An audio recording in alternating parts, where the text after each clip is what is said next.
Hello and welcome to Strip Threads. We are back on the cricket wagon.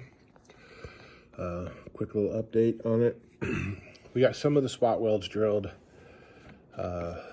last week. It was really cold. Today is a beautiful day and I'm getting a late start, which really sucks because I just missed out on half a day. But I'll tell you what we're going to do today. We're going to get underneath the car. We are going to pull the drive shaft, pull the parking brake cable, pull the brake line. We are going to put the shocks in it. We're going to reset that one spring that popped out first. Then I think what we might do is pull the dashboard shell. Once that's out, then I can probably actually split the car.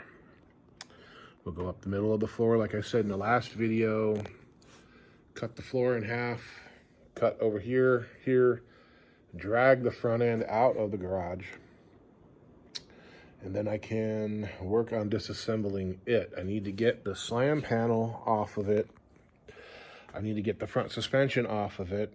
I need to get the wiring harness off of it. And that's about it, really. I don't think there's much else I can use off of it, to be honest with you. We'll get it drug over somewhere out of the way. And then I get started on that car. This will probably take most of this day, and then tomorrow I'll probably do that one. Do the same thing on that one. I'll have to drill more spot welds on that one around the windshield. And then same thing. And then I can start cleaning up, or I can leave that car and get this thing cleaned up. So when I cut it, there'll be a lot of extra meat. And I'll have to go through and drill spot welds, cut welds, grind spots, cut closer, get it down to where I'm ready to weld it to the other floor. When I cut that car, I'll have to do the same thing. I'll cut it long, go back in, drill spot welds, cut welds, get it cleaned up, and then the two halves should come right together and be able to weld it. As long as we continue to have decent weather, this is going to go fast. So, like I said, today's a beautiful day. Tomorrow is fixing to be a lot colder. It's supposed to be like 38 degrees for a high, and we've got a nice north wind blowing right now, so it's definitely coming in, and I can feel it. Anyway, so I'm going to get as much done as I can today. I'll probably work late. I mean, I've got lights, so I'm going to get started on this, and we'll be back at you guys in a little bit. Okay, and here is underneath the car. So we've got your parking brake cable, you got your fuel line, you got your brake line, which actually looks great, except maybe the nut. Now that looks vaguely the same as the sedan, I don't know. But this is definitely different. The parking brake cable does not attach there on the sedan, so I don't know if the cables are different. They probably are. So we've got all these holders here. I don't know why Chrysler did this. They're idiots. They riveted these to the floor, but they used aluminum rivets. So you get electrolysis, and then what happens with electrolysis? You get corrosion, which didn't happen. Automatic cars had a one-piece drive shaft in them, which was great because the manual cars had a three-piece drive shaft. You had a short piece of pipe, and then a bigger piece of pipe that went over it, and then it was bonded with rubber on either end. And so when the cars sit for a long time, they sag, and then they're out around and they suck. Okay, so here's the problem. Well, before we get to the problem, we'll get to this. Here's that body seam right here. And so this is where the sedan floor will tie to the wagon floor. Everything is beautiful, great, nice. I still need to drill these spot welds all the way down the frame here. I need to cut the floor forward of these drain plugs because of where the frame ends. We definitely don't want to cut into it. So, forward of the drain plugs will give us another couple inches and we can clean it up later. I'd like to build subframe connectors, but I don't know. Nothing's tied together real well. Some parts of this car were really rigid and strong, and other parts were just stupid. This, if they would have just tied this together, it would have lent a lot of strength. If they would have tied this to the inner rocker, it would have lent a lot of strength. If the inner rocker would have been 90 degrees straight up, that would have made a hell of a lot of a difference instead of it being 45 or whatever it is. I mean, that sucks. Now, problem. It may not be that much of a problem, but when I cut the frame, part of what I have to clean up is cut away the rockers from the jacking box here. We are going to retain this jacking box, even though the other ones probably look better. It's just got some scale, nothing big. But we need to carefully drill these spot welds from this flange and this flange, and then there's something on the other side here. Separate it from the inner rocker, and then when we put the other car, we have to do the same thing on the other car, obviously. When we put the other car together, we have to weld it there, which I could actually get the welder in there. And the welds might not be pretty, but they'll be strong. And the other problem, like this won't be so bad to clean up, but the other car will, because we need to retain the rockers off the other car. We don't need to retain this. When I cut the other car, we'll be cutting, here, let me get over there. Ooh, legs cramping. We'll be cutting the body way up here somewhere. And so that way, you know, we'll have this entire rocker. But we'll have to cut apart the jacking box. And then once it's all exposed, you get the frame rail away and, you know, drill all the spot welds and get it removed from that section. We'll have to clean it up and make it work. Now, one thing I'm not real happy about, and I'm very disappointed. These sedans, for the most part, a lot of it seemed like they were overbuilt. You know, you had the standard kind of thing here. You got spot welds holding it to the frame rail, and then you got a couple, just, you know, they ran a couple beads. You know, no big deal, not super strong or anything, you know, but for what the cars did, it was fine. You know, but you look at the fit here compared to on what's on the sedan, you got a hell of a gap here. So I'm not even 100% sure that these welds are going anywhere. I mean, look at the gap. Look at that. So strength is definitely not as great. I mean, here you've got a nice tight fit, you know, but out here you don't. And this is the upper controller. The upper controllers themselves look like crap, but I've seen many guys on the forums where these have snapped. I would love to build stronger ones, but for now we'll leave it. But how it's just kind of scabbed in. We'll have to get a look at the sedan. Now, the wagons are exclusive to the sedans, at least I think most of the years. I think when they went to the second gens, they all went to the wagon style. I don't know for sure. But at least on the 71, it's a 4-link, and it has diagonal links up front. And so they tie in over here somewhere. Where this is a 5-link, a Watts link, it's got the panhead rod, which is a whole other thing I'll show you here after a bit. But this just kind of looks scabbed down and not a whole lot of strength. And for the way most people would drive these things, it's probably not a problem, but I do plan on doing some spirited driving, and I'm not super confident with that. I may come back through here and just put a couple beads on the outside of this, like knock it down, because that is not instilling any kind of confidence in me at all. But maybe some of you Brits who have run these cars hard over the years might be able to tell me, you got nothing to worry about. Probably okay. Yeah, I'll show you that pattern mount over there. I don't know if... Let's see if I can get the camera over there without actually moving. Yeah, you can't really see it. But where it comes off the body there, that's all there is to it. It needs like a front gusset and a rear gusset, I would think, to trust it, to be strong. Now, I had a 70 Corolla wagon, or 69 Corolla wagon for many years. And I was very impressed that compared to the sedans or the coupes, it had a lot of gusseting. I mean, a hell of a lot of gusseting. You could have put, you know, all kinds of weight in the back of it. It was like a little truck.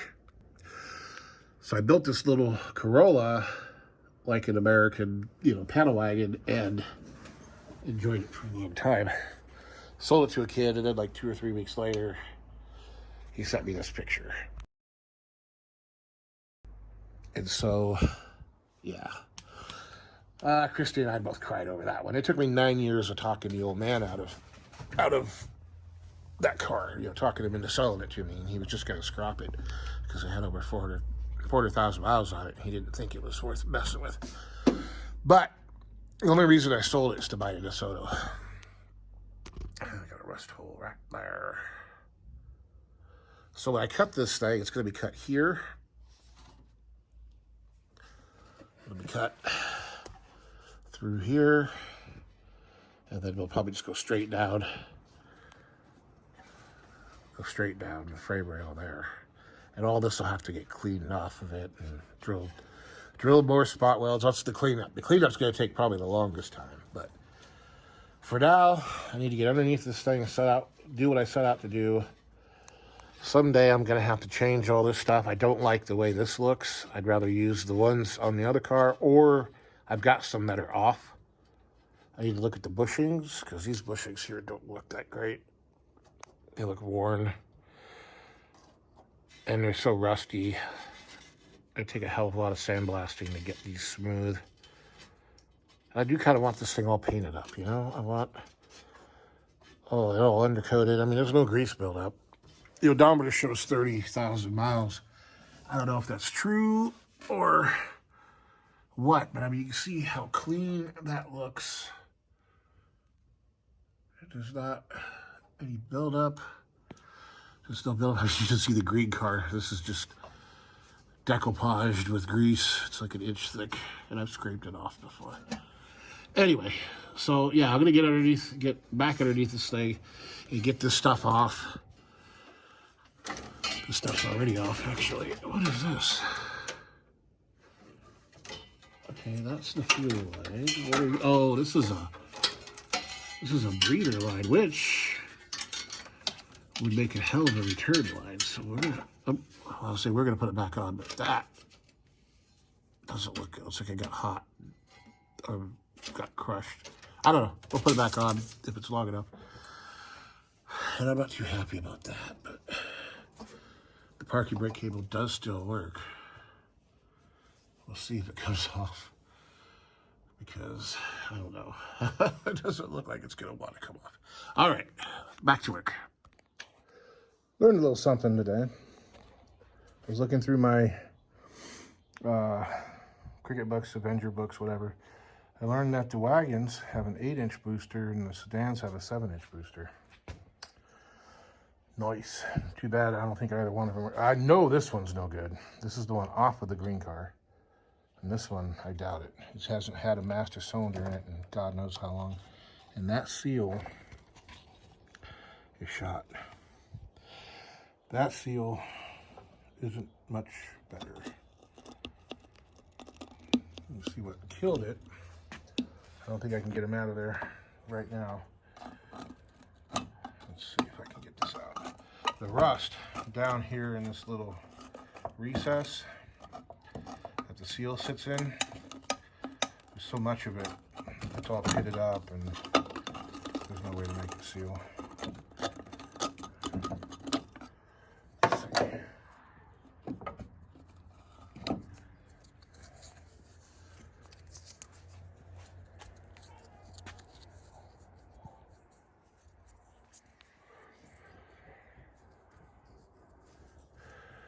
Okay.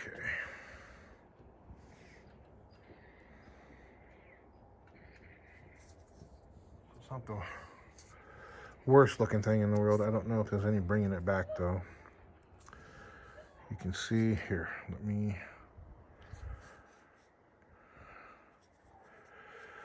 can see the rust build up and kind of pitting in the rubber. And then here, let me dig this one out real quick. Now, as you can see, this one is completely and totally shot. Might be able to do something with this other one. Clean it up real good, get the washer back on the back of it. I don't know how much rot there is. I've never taken one of these things apart. I took the one apart, and it came apart all right, but I've always been taught that these things will kill you if you try to take them apart. Ah! It came apart fine, but, you know, I'm still kind of scared of them. But looking down in there, the diaphragm, I don't see any cracks in that.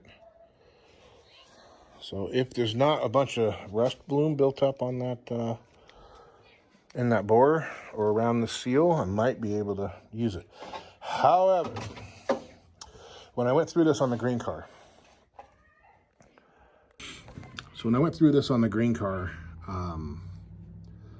I found out that one of the Courier or Mazda B2000 brake master cylinder boosters, master cylinders, would almost fit. So I think you could probably manipulate the holes a little bit and bolt one in place. And since I've got a spare of that, I will probably try to do that, because I don't think any of the boosters on any of these cars is any good anymore. Sad thing is, and I keep saying it, they were all good before. Now it's been, you know, 10 years since I've left Oklahoma, and, you know, 8 years before that, left San Diego. But, you know, just being out in Washington, how damp it was, just, I mean, annihilated so many things. I mean, this thing was all painted up, you know, this booster was all painted up like a year or so before. I had this thing all completely sanded down, etch primed, painted black, and it wasn't on there very long because, you know, it was no good. And I mean, look at it. I mean, hell, that was like 4 years ago that I did all that. So let's see what we've done today. I got the parking brake cable. I just got to yank it and pull on it, but it's all disconnected underneath there. The vapor line, I'm guessing, the fuel line and the brake line are all removed. I've got the shocks, and that actually took me like half the day. I had to find hardware, and then I had to deal with that. And I don't think they fit quite right, because at the top of the bore, I guess, where the recess where the shocks sit in, the loop that has the bushing through it is hitting it, I think. So what I need to do is get longer bolts and a nut, as wide a nut as I can find, and basically, you know, put the nut and the bolt through the car, and then put the shock up on it with a washer on either side, and then another nut. And then I think that will drop it down, you know, 1/4 of an inch, enough to clear everything. So now that that booster is out, I think I can just come through here. I thought I had that off. I thought I had the, oh, nope, there's a couple. That's different. That didn't exist on the 71s. Or none of the 71s I had. Maybe this is a dual carburetor. Yep, this is a dual carburetor thing, because this is different. See, it uses a cable instead of the dog bone. Interesting. So yeah, I got to pull those two nuts in order to pull the brake box, which really doesn't have to be done right away anyway. So I started out to do what I wanted to do this morning. And, you know, of course I didn't split the car in half. That's not really what I was going to do. I did get the dash shell out. I started drilling the spot welds, which turned out to be a real pain in the ass, because they're up here. You see, I think I got 4 of them before I gave up, and I just used my big scraper and a hammer, and I had to cut those welds. That weld just snapped off, that one, on both sides. But got that done. I still need to put this cross brace in. We're at a stopping point for today. I need to go inside and get changed and go get some dinner, but Okay, I'm going to cut this panel just below this weld. You see right there, there's like a little split there. And that's where this panel meets this panel. So we'll cut it straight down there. Drill out all these spot welds carefully. And then that will expose that. We'll go over there and take a look. Okay, so I plan on being much more careful on that car.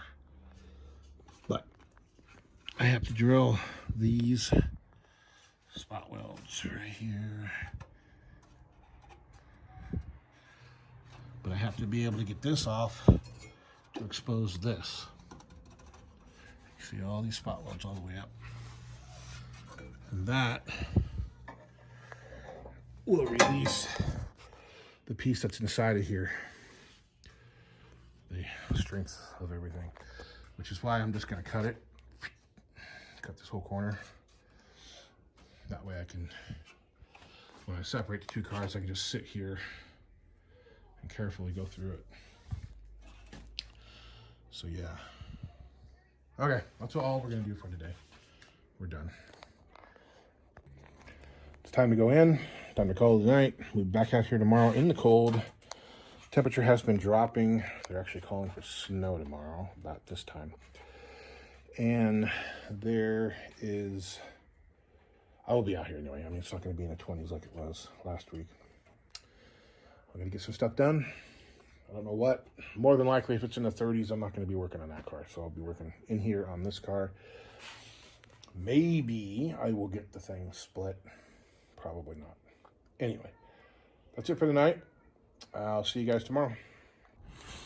Just a quick video here. I should be working on the wagon when I'm taking care of maintenance and minor repairs while the weather's good, because it's gonna turn to hell tomorrow. So I wanted to bring this opportunity to talk to you guys about some of the stupid things we did when we were younger. Like, everything I do is a learning process. It's all, you know, there's things, you know, you buy projects, you get about halfway through them, and then you give up on them, or you move on to something else because you got in over your head, or you got burned out, or whatever. It happens to all of us. It's normal, whatever, you know. But there's some dumb things that we've done. You know, there's that beautiful car that we worth a fortune today that we jumped into a creek or over a creek, tried to be Bo and Luke Duke, you know. That kind of stuff. And then some of the skills we had back then where we thought we were great. Yeah, you know, we thought we were great welders because, hey, we could run a wire feed. I want to show you something here real quick. Working on the OG cricket here. Oasis Green. Hey, OG. This is the original, the one that started it all. 500,000 miles. At some point in this car's life, it was rear-ended. And this is all filler, as you can see. Sorry about that, UPS guy showed up. Anyway. Yeah, like I said, this thing had been rear-ended at some point. This is all filler. Now, this is the original repair work. This is the original filler. And this is my doing. So I didn't even prep this. I just filled over the old filler that was cracking and falling out. And you know, I distinctly remember grinding all this out and getting a stud gun and pulling as much as I could and then filling it back over. I don't see one spot where anything's been ground out. So maybe I hallucinated it. I don't know. Something. But I mean,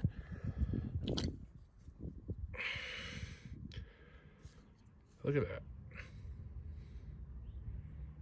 You see the layers there. Now, I chiseled this out. I was putting new shocks on this. And this was loose, so I just kind of chiseled it out.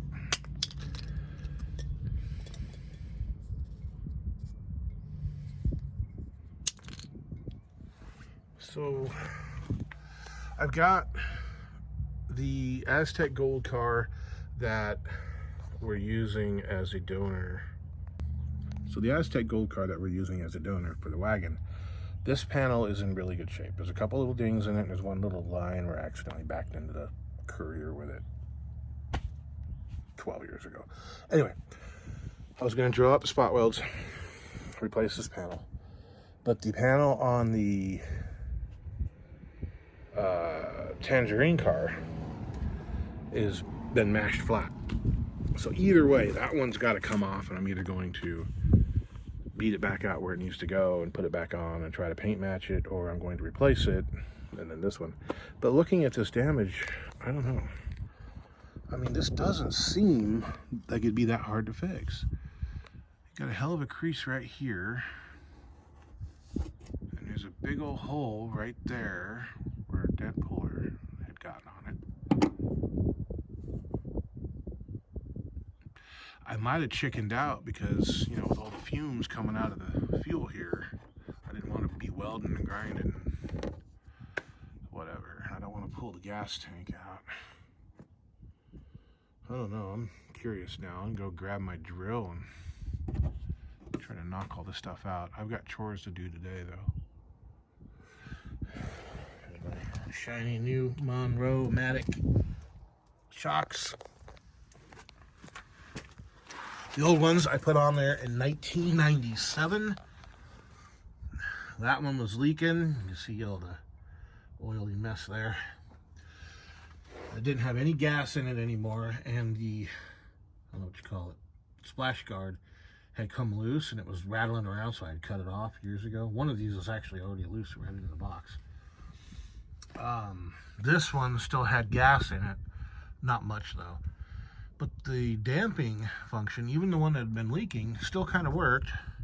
But God, these are so much more firm. And these are just, again, the cheapest, you know, blue box ones you can buy. If you guys want a part number, I'll furnish you. But as you can see, I got other issues. Pinions leaking. And all of the crickets, except for the wagon, the oil seems to leak through the splines, through the nut, and then comes out here. So if I took this drive shaft off, oil would fall out. The wagon was the only one that was dry. It's amazing. But this one looks like it's actually leaking from the pinion. And this axle does make noise. I checked the fluid and it's full. So it hasn't leaked much, but while I got it up in the air, I'm gonna spend 10 minutes on it. I'm gonna scrape all that buildup off of it, just because it's bugging me. As you can see underneath here, it's not horrible, but it's not great either. That bushing looks like it's just about gone. I mean, none of these bushings look real great.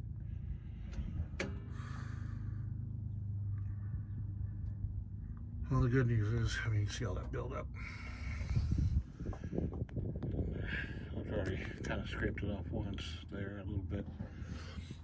The good news is I have two other axles, three technically, except no, I don't want to use the one in the gold car because it might not be any good. It's probably fine. I don't know.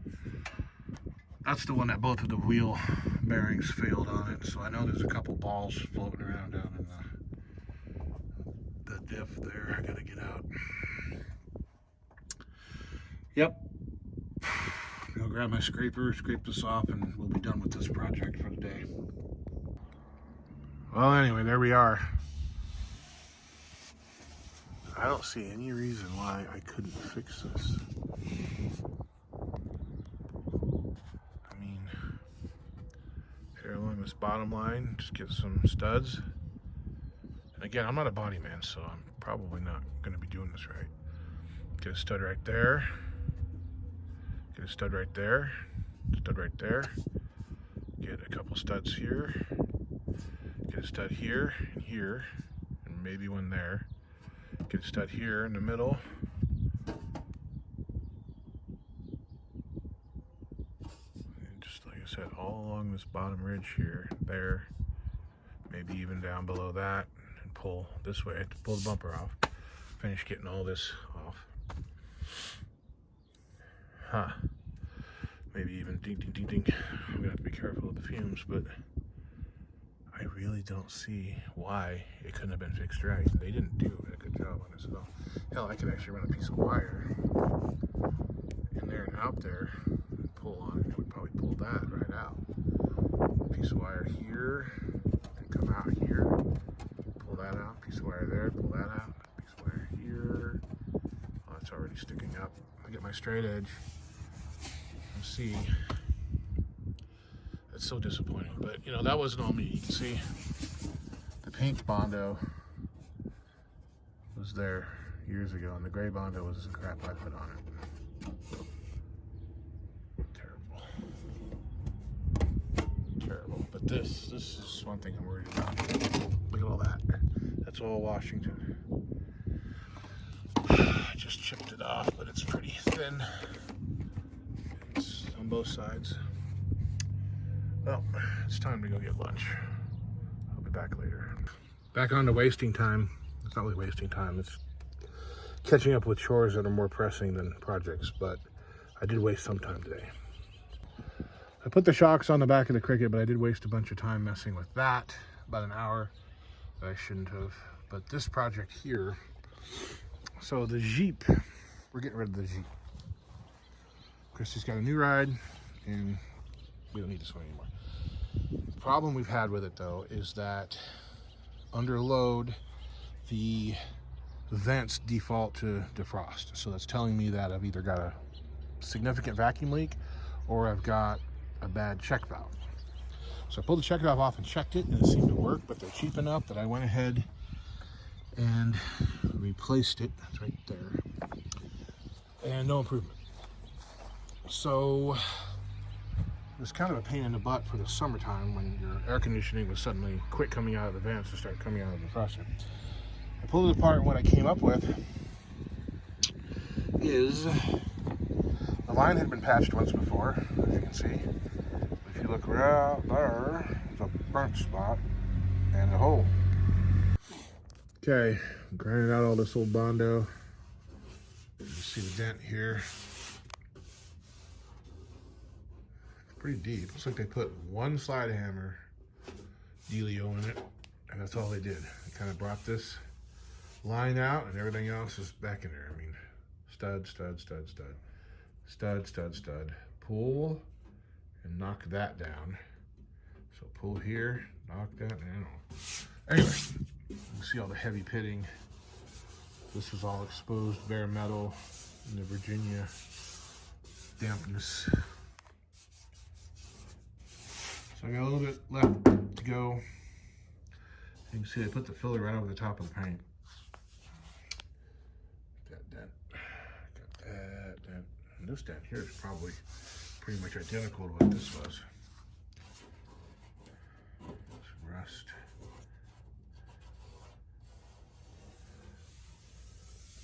That other one's just unusable, really. Coated in caca. Anyway, back to work. Okay, here we are. That's the dent. Let's see. Oh, I guess you can't see how deep. A little bit of rust over here in the corner. See if I can open this up and get some zinc down in it, then I'll use all metal over the top of it rather than try to cut it out. And then down here is a bit worse, especially since it's right there on the edge.